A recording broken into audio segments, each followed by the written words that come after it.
When I contact people to be guests on this podcast, I explain that I want them to tell a true personal story. And it's such a simple concept, something that humans have been doing since we were living in caves. But neuroscientists have actually seen that when we listen to an interesting story, we feel good and our brain releases dopamine. Dopamine is known as the feel-good neurotransmitter, and it also helps us remember things.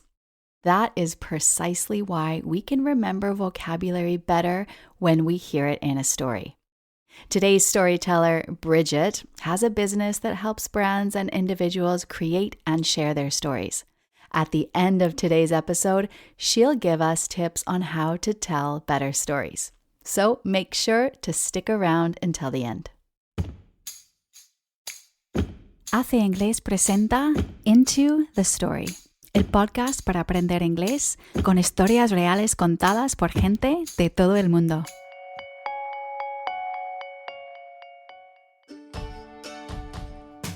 Hi there, listeners. Today, Brigitte is going to tell us a story about searching for the Northern Lights, also known as the Aurora Borealis in English.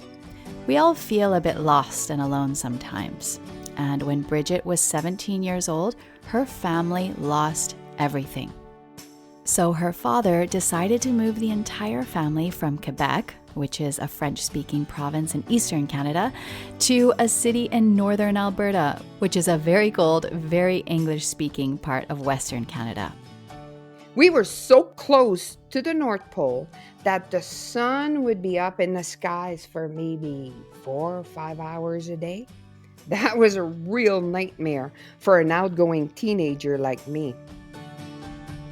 Now, nearly 40 years later, she again finds herself in a similar place, feeling lonely and lost.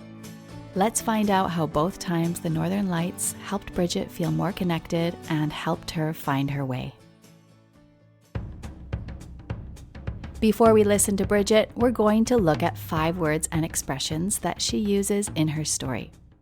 Firstly, we have the verb to uproot.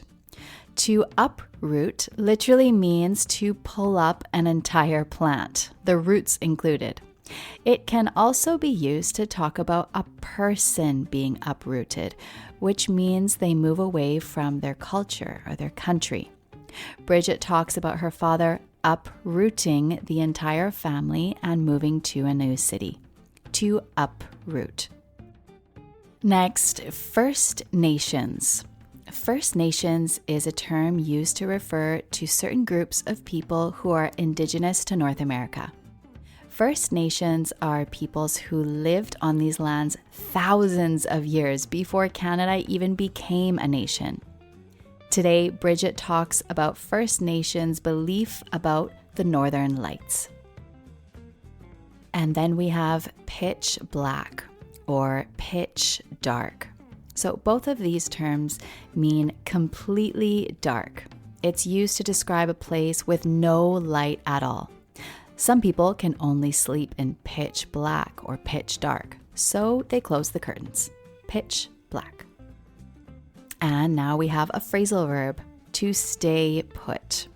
To stay put means to not move position. So when I'm in a parking lot with my son and I have to put things in the car, I tell him to stay put, which means do not move. To stay put. And finally, the word dim. So if a light is dim, it means it's low. It doesn't give or have much light. So in a fancy restaurant, the lights are dim. Brigitte talks about the Northern Lights being dimmer when she tries to find them as an adult. Dim. In addition to these words and expressions, you have an extended vocabulary list, the transcript, and a quiz on our website, acingles.com. You'll see a link in the show notes. Okay, let's get into the story. Sometimes we need a little magic. And twice in my life, I witnessed the mystical powers of the Northern Lights. In 1982, my parents lost everything. their home, their business, all of their investments. So my dad decided to uproot our family and move from Quebec to Fort McMurray, Alberta, Canada. Now, these two provinces are part of the same country, but their cultures could not be any more different. Quebec is a French speaking province and has European roots, and it's even sometimes referred as Parisians of the North. While Alberta is English speaking and with many resemblance to the American cultures and values that revolve around oil and gas. So I was 17 years old. I had just graduated from high school. I had to leave behind my boyfriend, my friends, my large extended family, and I did not know anyone in Fort McMurray and did not speak a word of English. And no one, and I mean no one, spoke French except for my family. That was a real nightmare for an outgoing teenager like me. And then things got even worse. When winter arrived, it was unbelievable. Often the temperature would dip below minus 40 degrees Celsius. Some days the air was so cold that a thick fog would freeze, making it difficult to see anything or even cross the street. It was so cold that the tires on my parents' car would freeze to the ground. And then when we would start driving, it was as if you had square tires. Clunk, clunk, clunk. We were so close to the North Pole that the sun would be up in the skies for maybe 4 or 5 hours a day. It felt like it was dark all the time. I missed my beautiful hometown so much. This place was frigid, it was dark, and I was lonely and depressed. Brigitte finds herself in this very small city with subarctic climate surrounded by boreal forest. Even for a Canadian, I can tell you that Fort McMurray is a very cold, very isolated part of the country. She's feeling disconnected and misses her hometown a lot. One night in December, I bundled up and went outside for a walk. The air was so cold, it froze the hair in my nose and my eyelashes formed icicles. But then I saw the most spectacular lights in the skies.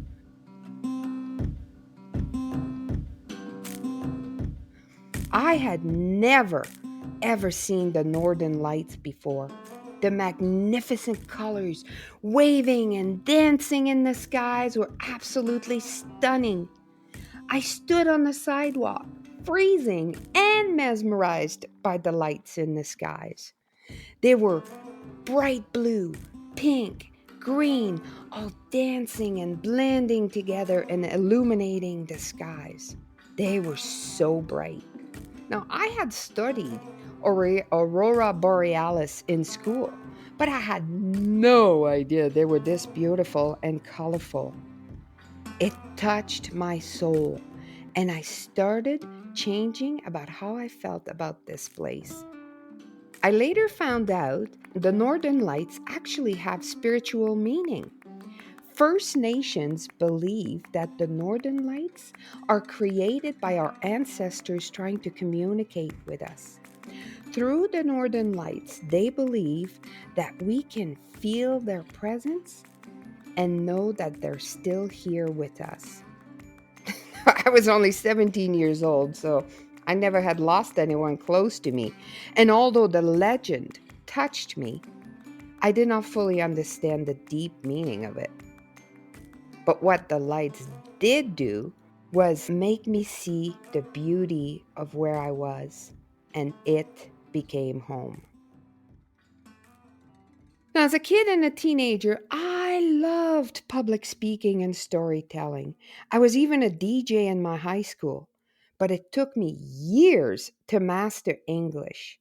But I eventually built enough confidence to become a speaker and a storyteller again. In 2012, I created a company called Women Talk where just ordinary women would come and share their stories. By 2019, I had 13 locations across Canada hosting monthly events. The beauty of the Northern Lights had helped Brigitte find a feeling of home. It then took years of mastering English, but in 2019, she had reached a lot of success in her business. Brigitte felt happy with where she was in life. And then, bam, COVID-19 hit. I lost it all. History was repeating itself. By the fall of 2020, I once again found myself lonely and depressed. COVID-19 had closed my business and isolated me once again. I went from seeing hundreds of people every week to seeing no one but my immediate family.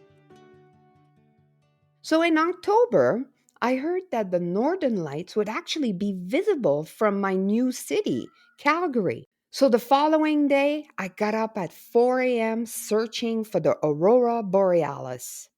I got out of bed and snuck out of my house. I jumped in my vehicle and drove outside the city and onto a gravel road where no lights would interfere. There were no other cars on the road and it was pitch black outside. I veered off the road and parked in a farmer's field. I turned off all the lights and got out of the vehicle. The air was cold and there wasn't a soul in sight. I was all alone. Now I could feel my anxiety bubbling up. The only noise I could hear was the crunching sound of the frozen grass under my feet as I walked onto the field. I started scanning the sky for the northern lights. Brigitte is in the dark looking up at the sky. She's feeling anxious and alone, just like she had at 17 years old. And then she realizes that she's not all alone. And that's when I heard, yep, coyotes howling. And now anxiety was accompanied by fear. But I stayed put, standing alone in the middle of a farmer's field in the darkness, searching for inspiration. And I was scanning the sky back and forth and back and forth. And I saw a wave of pale gray and bluish tint in the sky. At first, I wasn't sure if they were the northern lights or not, because they were significantly dimmer than what I had seen in the past. So I stared and stared and waited for the lights to get brighter, but they didn't. I felt so disappointed. I wanted to see and feel that same brilliant dancing light that had inspired me almost 40 years ago. But the lights stayed barely visible. After 30 minutes of waiting and watching, I suddenly remembered hearing that with age, your eyes cannot see the colors of the northern lights as well as they used to. But if you take a picture with your camera, it will capture the vibrant colors. So I grabbed my cell phone, lifted it up, and snapped a few pictures. And with my hands shaking from the cold, because by then I was frozen, I looked at the photo. And there they were! Blue, green, pink. The pictures were awesome. I once again lifted my head and looked at the skies. And although my eyes could not see the vibrant colors, I could see all the beautiful souls that have now left my world. My dad, my grandparents, cousins, friends,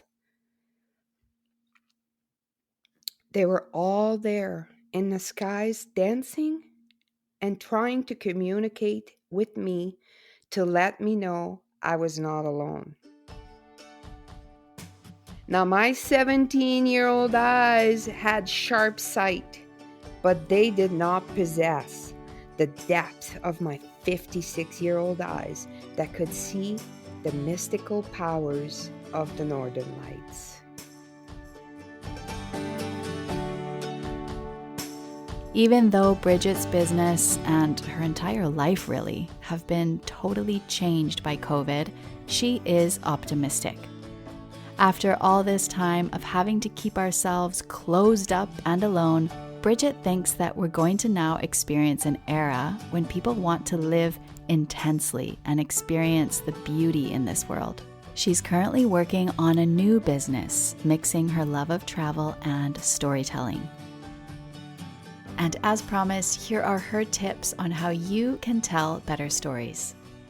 So the first thing is always the obvious. In a story, there's a beginning, a middle, and an end. So for it to be a story, something has to change. If you don't change or something doesn't change in your story, then you're just talking. And then I always, I write the story and I kind of like just daydream about it and look up meanings of words and research like the Northern Lights, what do they mean?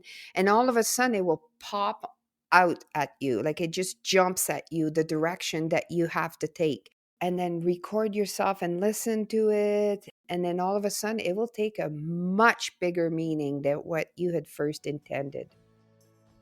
If you want more information about Brigitte, her company, and podcast, you can find a link on our website, acingles.com.